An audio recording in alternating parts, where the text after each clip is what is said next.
जुले नमस्कार और सलाम। मैं आपको एक अपडेट दूं कि मैं अभी हाउस अरेस्ट में हूं।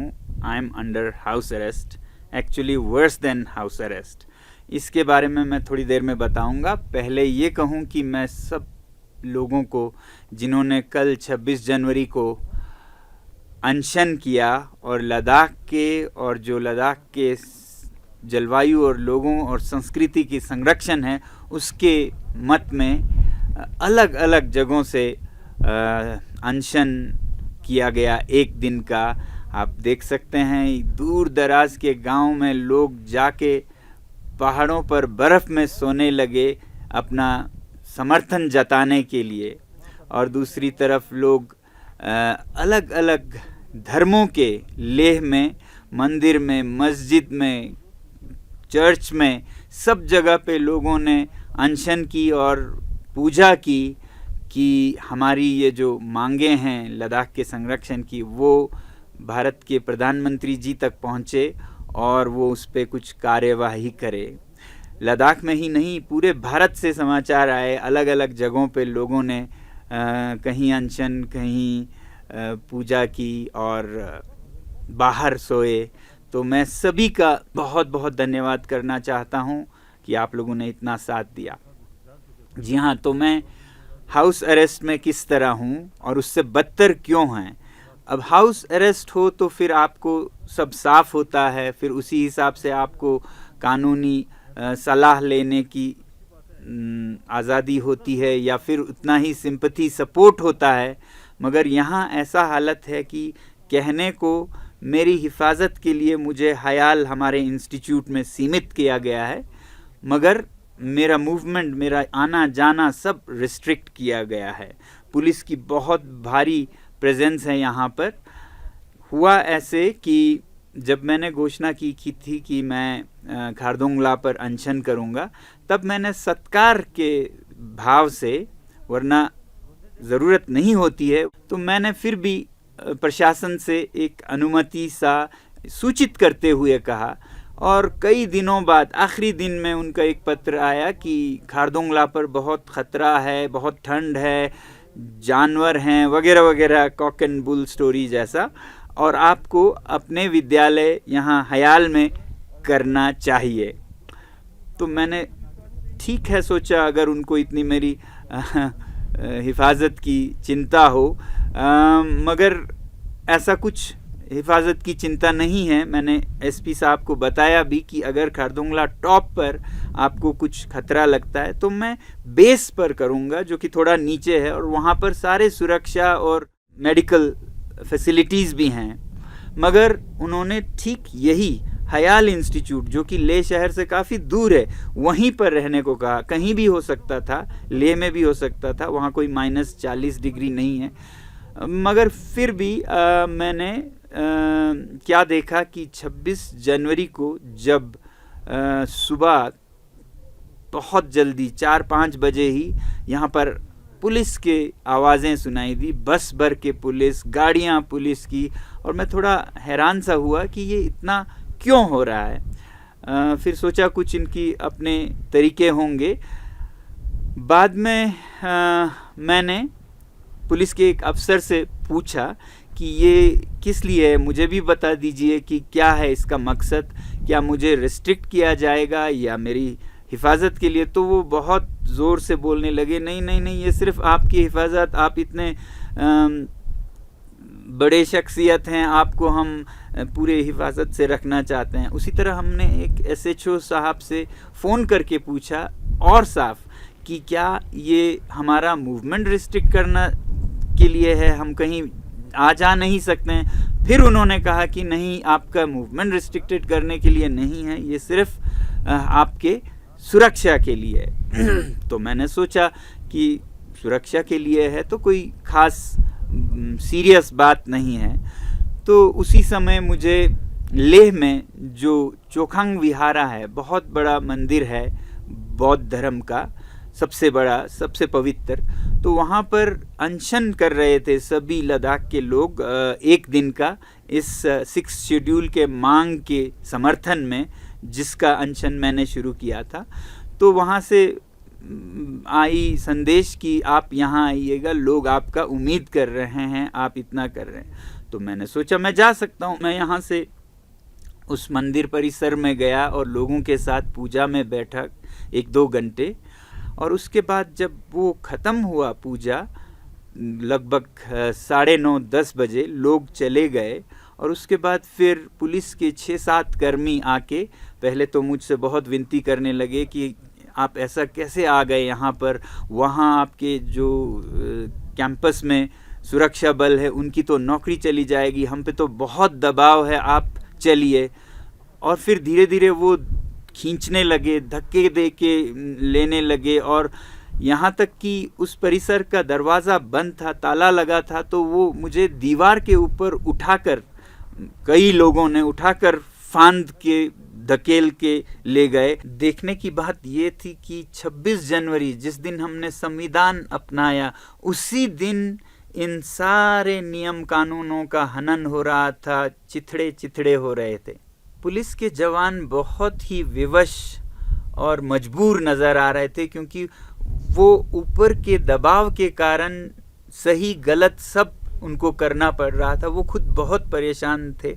तो मेरी तो सहानुभूति है उनसे, मगर जो सिस्टम है उसके कारण पुलिस को मिसयूज़ किया जा रहा था। अब मेरी हिफाजत, मेरी सुरक्षा ऐसी कैसी कि जिसमें मेरी ही जान जा सकती थी, तो उनके सुरक्षा का कोई परवाह नहीं था। बस उनको ऊपर से बहुत स्ट्रॉन्ग ऑर्डर्स थे कि किसी भी हालत में इनको यहीं लाना है। सोचता हूँ तो पता लगता है कि ये मेरे सुरक्षा के लिए नहीं, बल्कि प्रशासन की, यूटी एडमिनिस्ट्रेशन अपनी सुरक्षा के लिए कर रहे हैं। वो चाहते हैं कि मेरी आवाज़ रिस्ट्रिक्टेड रहे यहाँ कैंपस में, जो कि ले से काफ़ी दूर है, क्योंकि सुरक्षा उनको उनके सरकार की चाहिए, जिसकी नाकामियां वो छुपाना चाहते हैं। वो नहीं चाहते कि इसको हाईलाइट हो जाए दुनिया में यूटी प्रशासन की नाकामियां।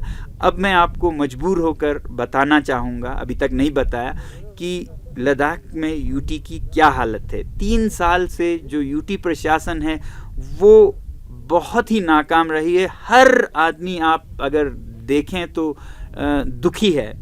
युवा दुखी हैं कि उनको नौकरियां नहीं मिल रही हैं। 12,000 नौकरियों की वादा किया गया था, अभी 800 की कुछ निकले हैं, वो भी पुलिस में, यानी कि लोगों का दमन करने के लिए, क्योंकि इतने अब जुलूस हो रहे हैं, प्रोटेस्ट हो रहे हैं।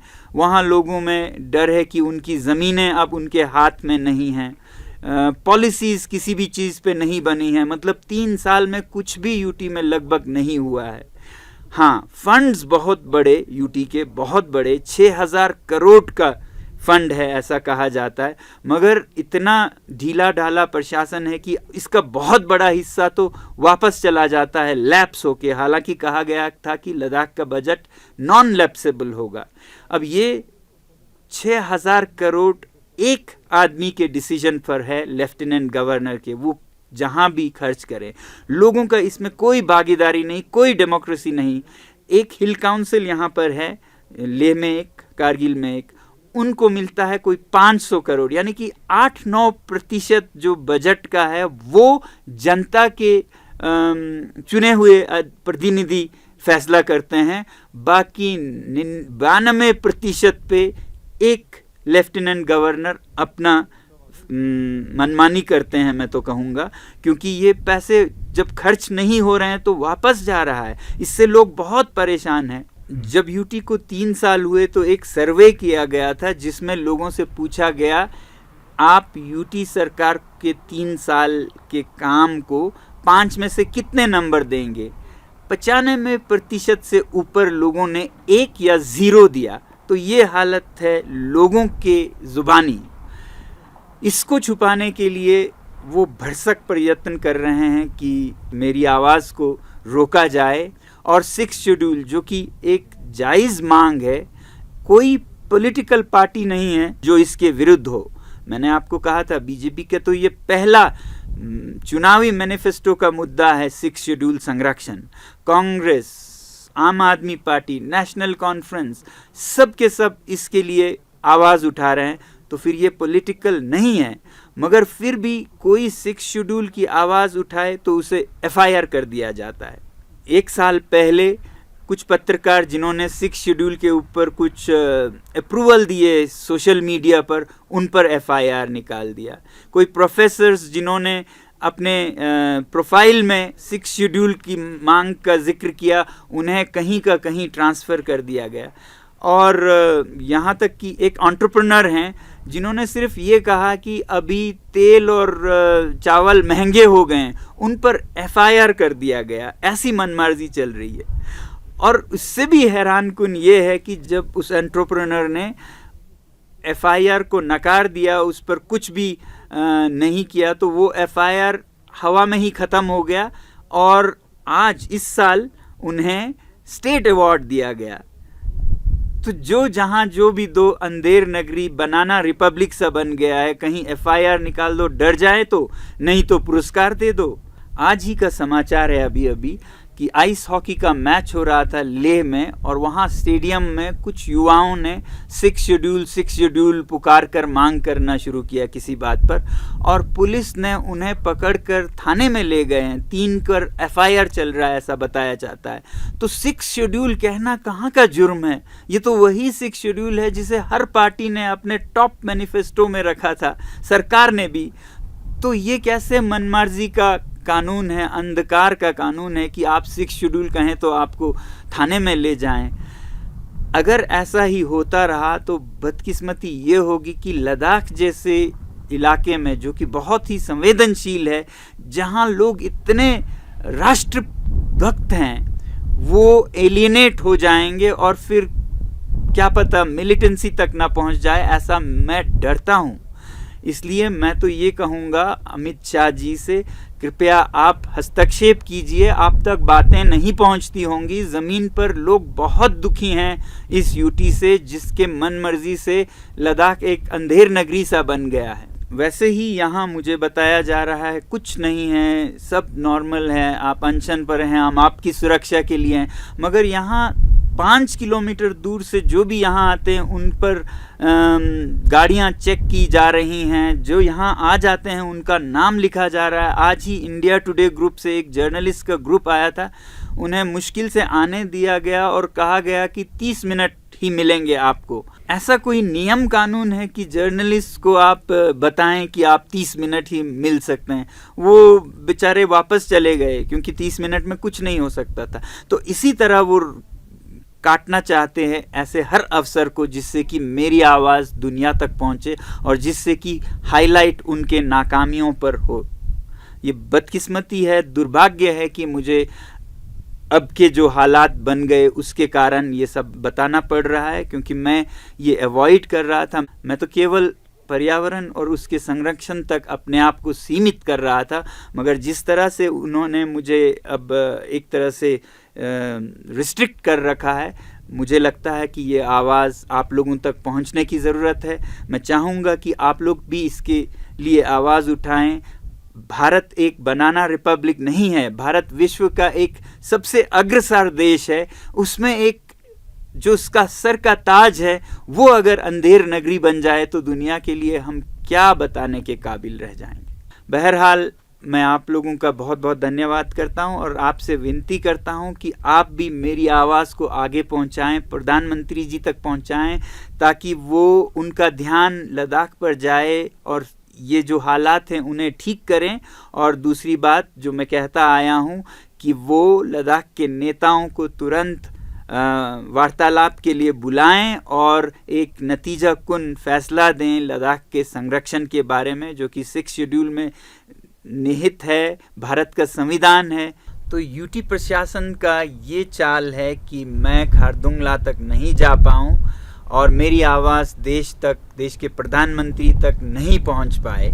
ऐसे में आप बहुत बड़ा जादू कर सकते हैं। आप इस आवाज़ को इतना बांटिए, फैलाइए, पहुंचाइए मीडिया और सोशल मीडिया के ज़रिए कि वो उससे भी ज़्यादा बुलंद जाए। ऐसा आप ही कर सकते हैं। सलाम, नमस्कार और जय हिंद। और जाते जाते आपको एक अपडेट देता जाऊं। आज जब मैंने इस इल्लीगल हाउस अरेस्ट के बारे में और एलजी साहब के मनमानियों के बारे में स्टेटमेंट्स देना शुरू किया, तो आज दोपहर में एक अधिकारी मेरे पास भेजे जाते हैं। उन्होंने मुझे ये कागज़ थमाया जो कि एक एग्रीमेंट है और एक बॉन्ड भी है पैसे के साथ।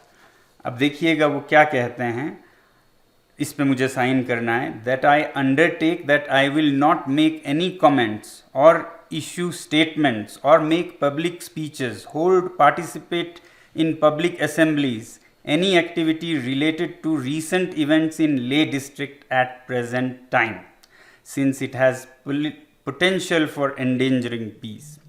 और आगे जाके कहते हैं कि that the symbolic fasting, if any, will be held within the Hayal campus only. और मेरा सिग्नेचर चाहते हैं, यानी कि मैं अपने हाथों आर्टिकल 19 के जो मुझे freedom of expression, freedom of movement दिया जाता है वो उनके हवाले करूं, मैं अपने आप को अधिकारों से वंचित करूं। और फिर उसके ऊपर वो चाहते हैं कि मैं 40 और 10 50,000 का पैसा भी भरूं, बॉन्ड भी। तो मैंने उन अधिकारी साहब से कहा कि अगर मैं इस पे सिग्नेचर नहीं करता हूं तो क्या होगा? तो वो बोले तो आपका डिटेंशन हो सकता है। तो मैंने कहा ये तो सबसे अच्छी बात होगी, मैं तो खुशी खुशी आपके जेल में जाना चाहूँगा। अरे साहब, जो आदमी खारदोंगला के -40 में मरने से नहीं डरा वो आपके डिटेंशन से डरेगा। और उससे भी ताज़ा अपडेट आपको एक दूं जो मुझे अभी अभी मिला रात को कोई 9 बजे। इस एग्रीमेंट पर साइन करने को बाध्य करने के लिए हमारे स्कूल के 3 मासूम युवा शिक्षकों को, जिनका कोई दोष नहीं है, थाने ले गए हैं और उनको सताया जा रहा है ताकि उनको बचाने के लिए मैं ये साइन करूं। तो ये हथकंडे हमारे एलजी साहब अपना रहे हैं यूटी प्रशासन को चलाने के लिए।